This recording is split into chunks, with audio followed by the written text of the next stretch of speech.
प्यारे बच्चों, आज हिंदी की कक्षा में आप सभी का स्वागत है।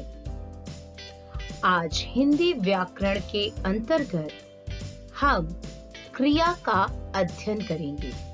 तो आइए समझते हैं क्रिया किसे कहते हैं और उसके कितने भेद होते हैं। समीर साइकिल चला रहा है। हाथी नहा रहा है। बच्चे खेल रहे हैं। इन वाक्यों को पढ़कर ज्ञात हो रहा है कि कौन क्या कर रहा है। चला रहा है, नहा रहा है, खेल रहे हैं। शब्द किसी न किसी कार्य को करने का संकेत दे रहे हैं। मेज पर पुस्तक है। टोकरी में सब्जी है। बंकिम जी अच्छे अध्यापक थे।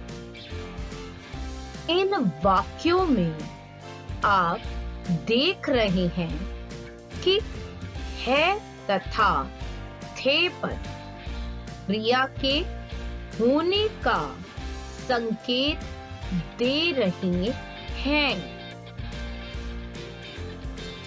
आइए क्रिया को परिभाषा के माध्यम से समझते हैं। जिन शब्दों से किसी कार्य के करने या होने का बोध हो उन्हें क्रिया कहते हैं। हाँ बच्चों, ऐसे शब्द जो कार्य के करने या होने का ज्ञान कराते हैं वे क्रिया कहलाते हैं। आइए अब क्रिया के भेद देखते हैं। कर्म की दृष्टि से क्रिया के दो भेद होते हैं। पहला अकर्मक क्रिया, दूसरा सकर्मक क्रिया। तथा प्रयोग की दृष्टि से क्रिया को 5 भागों में बांटा गया है। सामान्य क्रिया, संयुक्त क्रिया, नाम धातु क्रिया, प्रेरणार्थक क्रिया और पूर्वकालिक क्रिया। आइए इस भाग में हम कर्म की दृष्टि से क्रिया के भेदों का अध्ययन करेंगे। तो पहला भेद है अकर्मक क्रिया। अधन कर्मक अर्थात कर्म के बिना। जिन क्रियाओं के साथ कर्म ना लगा हो तथा क्रिया के व्यापार का फल कर्ता पर पड़े उन्हें अकर्मक क्रिया कहते हैं। बच्चों, यहाँ कर्म का अभाव रहता है और क्रिया के व्यापार का फल कार्य करने वाले कर्ता पर ही पड़ता है। अकर्मक क्रिया के उदाहरण देखते हैं। बच्चे हंस रहे हैं। मछलियां तैरती हैं। बच्चा रो रहा है और घोड़ा दौड़ रहा है। आप उपर्युक्त उदाहरणों में देख सकते हैं कि जो भी क्रियाएं हो रही हैं, जैसे हंस रहे हैं, तैरती हैं, रो रहा है, दौड़ रहा है, इन सभी क्रियाओं के व्यापार का फल कर्ता पर ही पड़ रहा है और सभी वाक्यों में कर्म का अभाव है। अतः ये अकर्मक क्रियाएं हैं।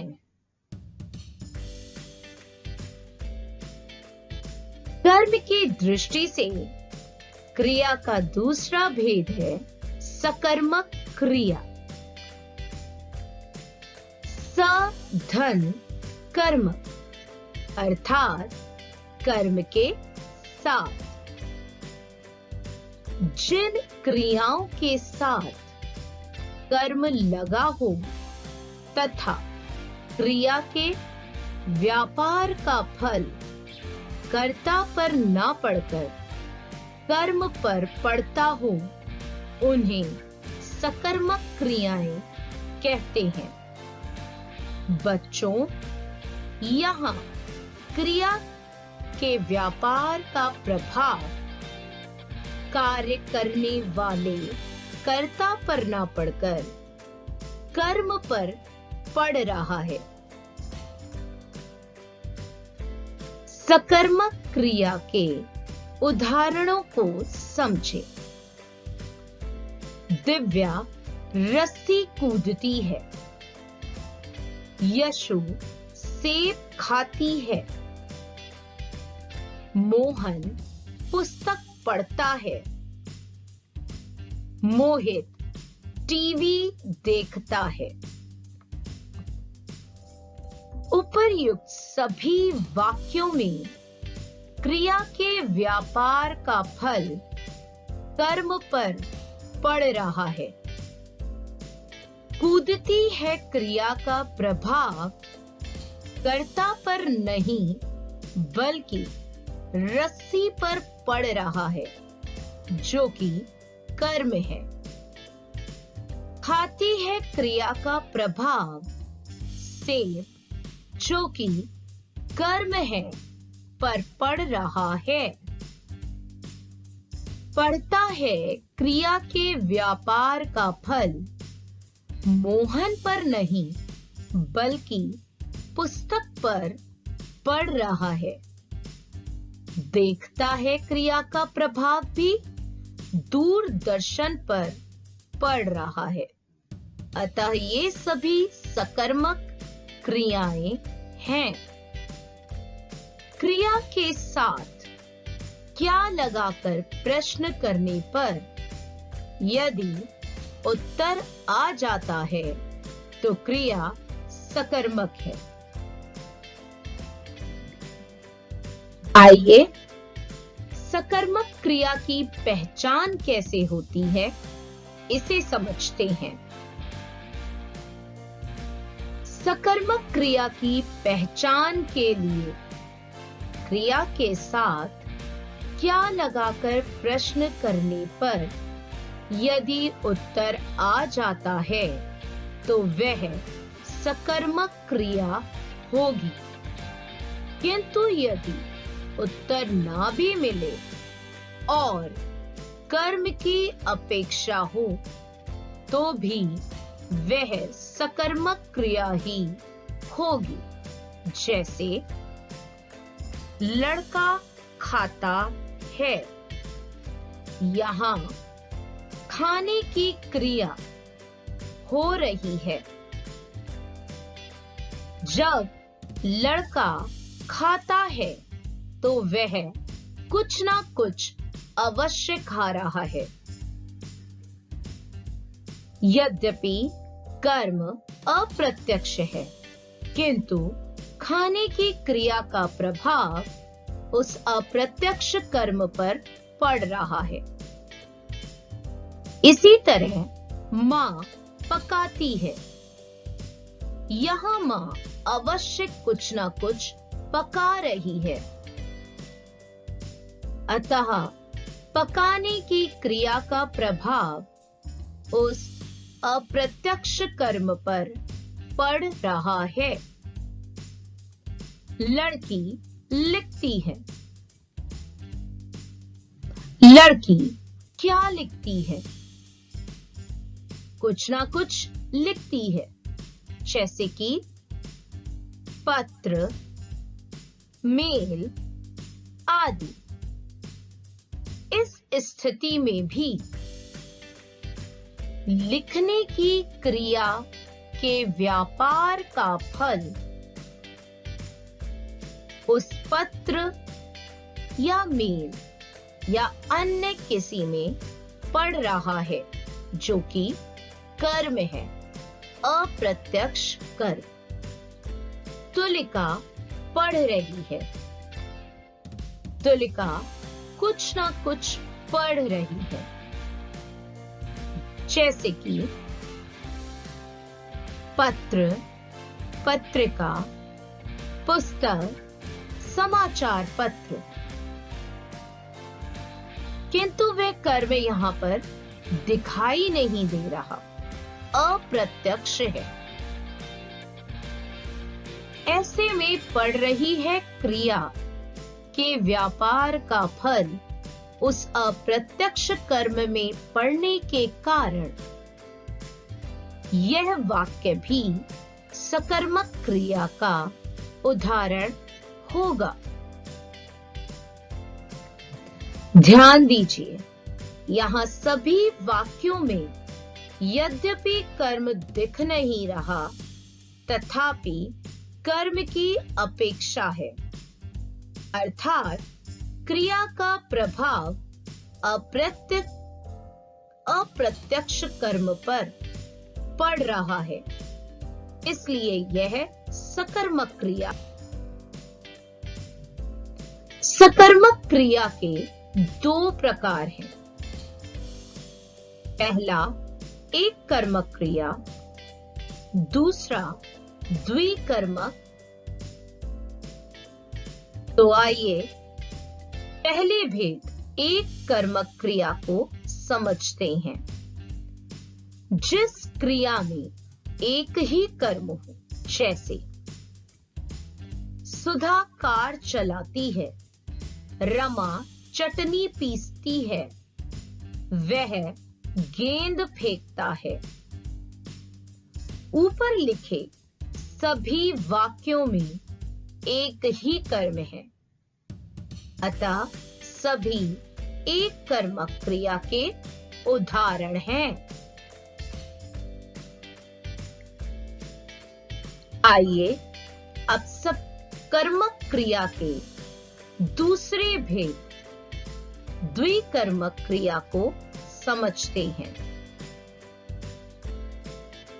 जिस क्रिया में दो कर्म होते हैं, एक मुख्य तथा दूसरा गौण कर्म। द्विकर्मक क्रिया की पहचान के लिए क्रिया के साथ जब क्या लगाकर प्रश्न करते हैं, तो मुख्य कर्म उत्तर स्वरूप मिलता है, और जब किसको लगाकर प्रश्न किया जाता है, तो गौण कर्म उत्तर स्वर निकलकर आ जाता है। मुख्य कर्म पदार्थ का, जबकि गौण कर्म प्राणी का बोध कराता है। जैसे राम ने रावण को तीर मारा। प्रस्तुत वाक्य में दो कर्म रावण और तीर हैं। यदि यहां हम किसको लगाकर प्रश्न करेंगे, तो गौण कर्म निकलकर आएगा, और जब क्या लगाकर प्रश्न पूछेंगे, तो वह मुख्य कर्म को बताएगा। जैसे राम ने किसको तीर मारा? उत्तर में देखते हैं क्या निकलता है। राम ने रावण को तीर मारा, अतः रावण को गौण कर्म है। राम ने रावण को क्या मारा? राम ने रावण को तीर मारा। यहाँ तीर मुख्य कर्म हुआ। इसी तरह दूसरा उदाहरण समझते हैं। पुत्री पिता को पत्र लिखती है। पुत्री किसको पत्र लिखती है? पिता को। यहाँ पिता को गौण कर्म है। पुत्री पिता को क्या लिखती है? यहाँ पत्र मुख्य कर्म है। बच्चों, क्रिया से संबंधित कुछ विशेष बिंदुओं को समझें। जब क्रिया के साथ क्या किसको लगाकर प्रश्न करने पर उचित उत्तर मिल जाए तो क्रिया सकर्मक होती है। कभी-कभी अप्रत्यक्ष कर्म की अपेक्षा भी होती है। खाना, पकाना, देखना आदि क्रियाएं नित्य सकर्मक हैं। हाँ बच्चों, खाना क्रिया। जब हम कुछ खाते हैं तो प्रत्यक्ष या अप्रत्यक्ष रूप से कर्म विद्यमान रहता है। पकाना, देखना आदि क्रियाएं नित्य सकर्मक ही हैं। इन क्रियाओं से भिन्न यदि क्रिया से प्रश्न करने पर उत्तर न मिले तो वह अकर्मक होगी।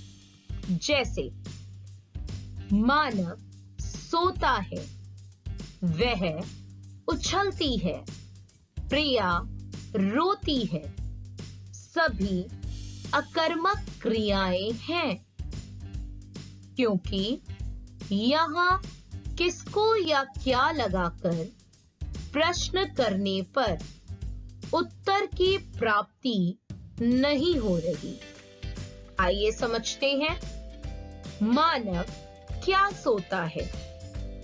कोई उत्तर नहीं मिला। वह क्या उछलती है? यहाँ भी कोई उत्तर नहीं आया। प्रिया क्या रोती है? यहाँ भी कर्म का अभाव है। अतः ये सभी अकर्मक क्रियाएं हैं। तो बच्चों, अब तक हमने क्या क्या सीखा देखते हैं। जिस शब्द से किसी कार्य के करने या होने का बोध हो उसे क्रिया कहते हैं।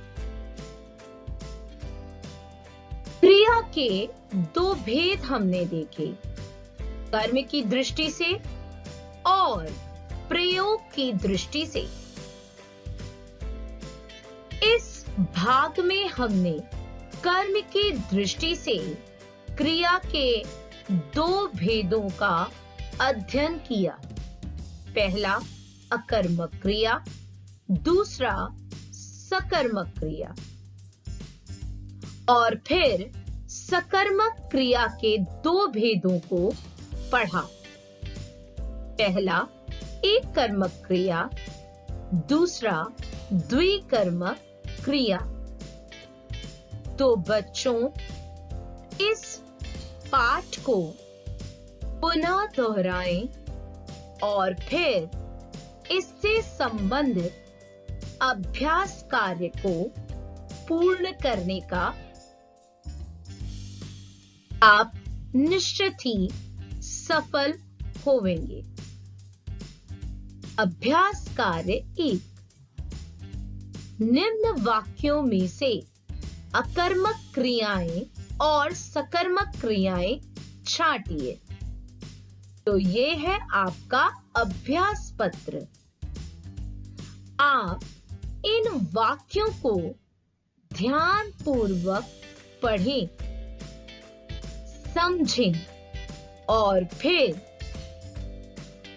तय करें कि कौन से वाक्य अकर्मक क्रिया आधारित हैं और कौन से सकर्मक क्रिया वाले, और वाक्यों के सामने उचित भेद का नाम। अभ्यास कार्य 2। निम्नलिखित द्विकर्मक क्रिया वाक्यों को एक कर्मक में बदलिए। ये रहा आपका अभ्यास पत्र। माली ने पौधों को पानी दिया। दादी ने बच्चों को कहानी सुनाई। पिता ने पुत्री को उपहार दिया।